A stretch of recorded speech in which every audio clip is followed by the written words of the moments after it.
Praise the lord. ఉదయకాల సమయమున ఈ వాక్యం వింటున్న అందరికీ కూడా ప్రభు నామమున నా వందనములు తెలియజేస్తున్నాను.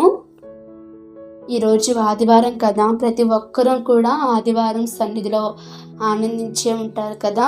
కానీ చర్చిలోకి వెళ్ళి చక్కగా ప్రార్థించుకునే వాళ్ళు చాలా తక్కువ.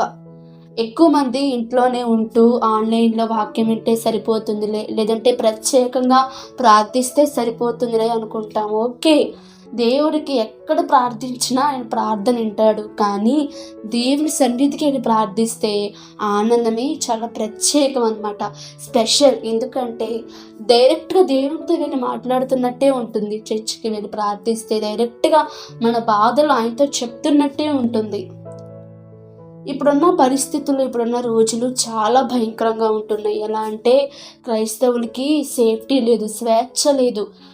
చక్కగా ధైర్యంగా బైబిల్ పట్టుకొని బయటికి వెళ్ళే సేఫ్టీ, ఆ యొక్క స్వేచ్ఛ లేదు. అందుకని ప్రార్థించాలన్నా, లేదంటే మీటింగ్స్లో, లేదంటే ఎక్కడైనా ప్రార్థన పెట్టుకోవాలన్నా, లేదంటే బయట చక్కగా ప్రార్థించుకుని బైబిల్ పట్టుకుని చక్కగా ధైర్యంగా వెళ్ళాలన్నా కూడా భయపడిపోతున్నారు. అందుకని ఏంటంటే ఇంట్లోనే ఉండి ప్రార్థిస్తే సరిపోతుందిలే అనుకుంటున్నాం కదా. ఒక చిన్న కథ అయితే మీతో చెప్పాలి అనుకుంటున్నాను. వాక్యము శ్రద్ధగా వినండి, దేవుడు మీతోనే మాట్లాడుతున్నాడు. ఒక చిన్న అమ్మాయి తన ఇంటి ముందు ఒక మొక్క పెంచుతుంది. అది చక్కగా వాన ఎండ ఆ మొక్క మీద పడాలి కదా. అలా పడుతుంటే, వాన పడుతుంటే తడిసిపోతుందని, ఎండ పడుతుంటే ఎండిపోతుందని ఆ మొక్కను తీసుకెళ్ళిపోయి లోపల పెట్టేసింది. కొన్నాళ్ళ తర్వాత ఏడుస్తూ మొదలెట్టింది.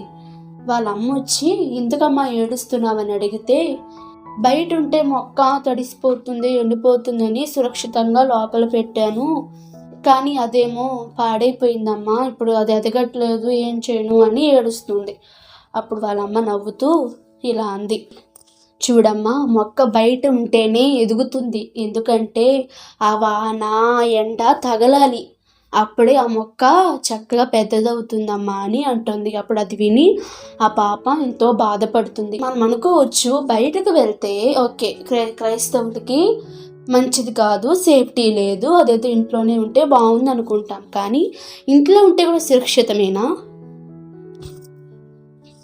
ఇంట్లో ఉండి కూడా సురక్షితంగానే ఉంటున్నామా? అది మన పొరపాటు, అది మన భ్రమ. ఇంట్లో ఉండి కూడా సురక్షితంగా ఉంటున్నామంటే అది మన పొరపాటు. ఎందుకంటే బయటికి వెళ్ళి చర్చిలో ప్రార్థించుకుంటే దేవునికి ఎంత దగ్గర అవుతామో, ఇంట్లో ఉండి ప్రార్థించుకుని ఇంట్లోనే ఎలాగోట పైపైన ప్రార్థిస్తే అపవాదికి కూడా అంతకంటే ఎక్కువ దగ్గర అవుతాం. ఎందుకంటే అది ఊరికే మనం లాగేసుకుంటుంది. ఇక మనకు అనిపించేది ఇక బయటికి వెళ్ళబుద్ధి కాదు.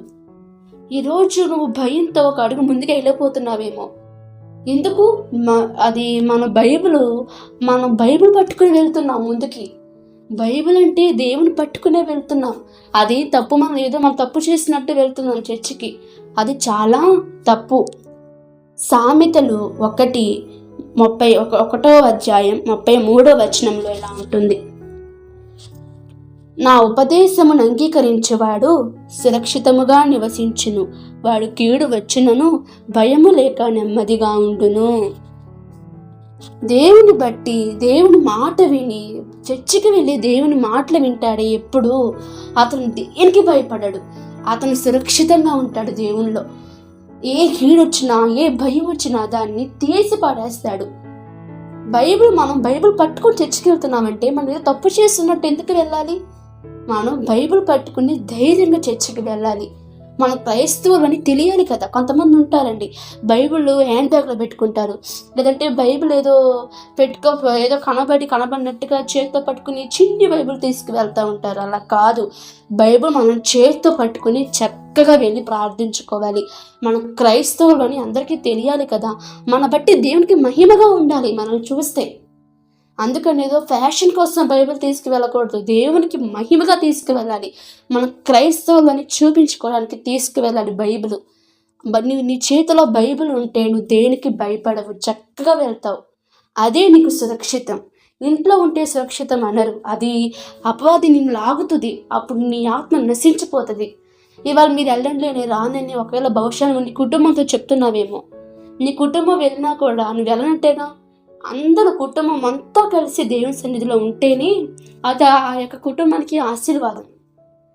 కాబట్టి ప్రతి ఒక్కరు ఈ వాక్యాన్ని గమనిద్దామండి. మన క్రైస్తవులము ఈ రోజులు చాలా భయంకరంగా ఉన్నాయి, కానీ ప్రార్థించాలి. ఇలాంటప్పుడే మనం బైబిల్ పట్టుకుని ధైర్యంగా చర్చిలోకి వెళ్ళి ఆనందిస్తేనే దేవునికి మహిమగా మనం ఉంటాము. ఇంట్లో ఉంటే సురక్షితం అనుకుంటాం, కానీ మన ఆత్మ మనం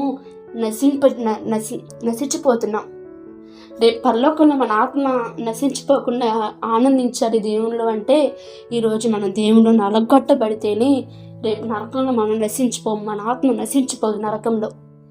కాబట్టి ప్రతి ఒక్కరూ ఈ వాక్యాన్ని మన హృదయంలో స్థిరపరచుకుందాం. ఈ వాక్యం మీకు ఆశీర్వాదకరంగా అనిపిస్తే తప్పకుండా ఈ వాక్యాన్ని మీ బంధువులకి, స్నేహితులకి తప్పకుండా షేర్ చేయండి.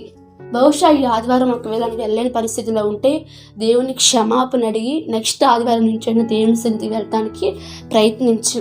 ఒకవేళ బాగోలేని స్థితిలో ఒకవేళ వ్యక్తిగత సమస్యల వల్ల ఆగిపోతే ఓకే, దేవుడు క్షమిస్తాడు. ఆ రోజు మన కోసం ఆయన చిందించిన రక్తమే మనం ఈరోజు క్షమిస్తుంది మన పాపాన్ని. అలా అని మన దాన్ని నిర్లక్ష్యంగా తీసి పారేయకుండా ధైర్యంగా ముందడుగు వేస్తేనే ఆయన నామానికి మహిమగా, దేవుని నామానికి మహిమగా మనం ఉంటాము. భయపడొద్దు, ధైర్యంతో ముందడుగు వేద్దాము. అలాగే ఇంట్లో ఉంటే సురక్షితంగా ఉంటామని బయటికి వెళ్తే మనకు అది లేదని అనుకోవద్దు. దేవుని సన్నిధికి వెళ్తేనే దేవుడు మనం సురక్షితంగా ఉంటాము, ఏ కీడుకి భయపడము. ఆ మొక్కకి ఎలాగైతే ఆ వర్షము, ఆ యొక్క ఎండ తగలాలో మనకు కూడా దేవుని వాక్యము, దేవుని ప్రార్థన వెళ్తేనే దేవునిలో మనం బలంగా ఎదుగుతాము, లేదంటే నశించిపోతాము. ప్రతి ఒక్కరు కూడా దేవునిలో ఆనందిద్దాం, ధైర్యంగా ముందుకు వెళ్దాం. ప్రతి ఆదివారం మానుకున్న చర్చికి వెళ్ళి దేవునిలో ఆనందిద్దాం. ఈ వాక్యం దేవుడు దీవించి ఆశీర్వదించుగాక. ఆమేన్. హల్లెలూయా.